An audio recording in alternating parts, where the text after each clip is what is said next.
Merci, Monsieur le Président. Chers collègues, Messieurs les ministres et vos collaborateurs, Mangilendi Nuyou. Le Parti de l'Unité du Rassemblement, dont je suis le secrétaire général national, avait vertement critiqué cette loi d'amnistie et avait, à travers la coalition Yewwi Askan Wi, voté contre. Donc, je suis très à l'aise aujourd'hui pour parler de cette loi interprétative. Cette loi interprétative a collé à la loi d'amnistie qui, comme tout le monde l'a précisé, doit être revue. Et sur la forme, le débat se pose sur la forme. Il y en a qui considèrent qu'il faut l'abroger. D'autres pensent que la modification partielle serait la bonne solution et le député Amadou Ba considère, lui, qu'il faut faire une interprétation de la loi. Moi, je suis de ceux qui considèrent que abroger la loi serait une demande dangereuse. Cette loi d'amnistie qui a été élaborée et votée de façon hâtive continue de traîner aujourd'hui ses tares.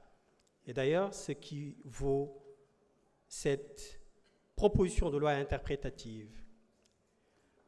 Abroger la loi d'amnistie reviendrait à fragiliser l'ordre juridique en ce que cette loi d'amnistie a déjà produit ses effets ou continue de produire ses effets depuis sa promulgation, depuis le 6 mars 2024.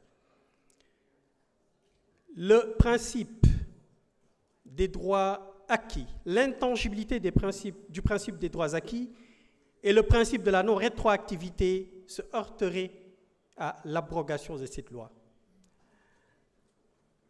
Elle produit ses effets depuis le 6 mars, je l'ai dit tantôt. Des personnes qui avaient été emprisonnées ont été libérées. Des procédures qui avaient été enclenchées ont été stoppées et la loi d'amnistie a demandé que les peines et les procédures soient déclarées inexistantes, même si les faits demeurent.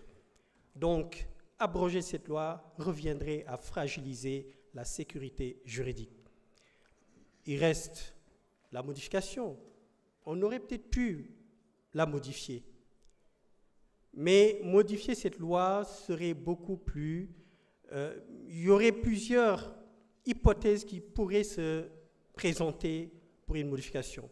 Donc la voie la plus simple, c'est l'interprétation qui a été cette proposition de loi relative à l'interprétation de la loi. Avant de venir sur cette proposition de loi, il me plairait de rappeler que, contrairement à ce que beaucoup de sachants, voire même des juristes disent, que l'Assemblée nationale n'a pas la prérogative d'interpréter la loi. C'est peut-être ignorer le droit, puisque le professeur Odosek disait que le droit est tellement important qu'il ne faut pas le laisser aux juristes. L'Assemblée nationale peut bel et bien interpréter la loi.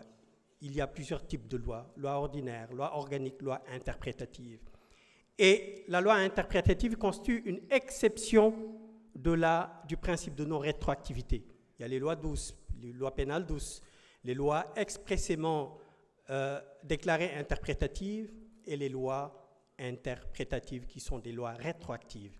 Donc, l'Assemblée nationale, qui est législateur, qui est géniteur des lois, peut bel et bien interpréter la loi. Et c'est dans ce sens que le député Amadou Ba a procédé à cette proposition de loi.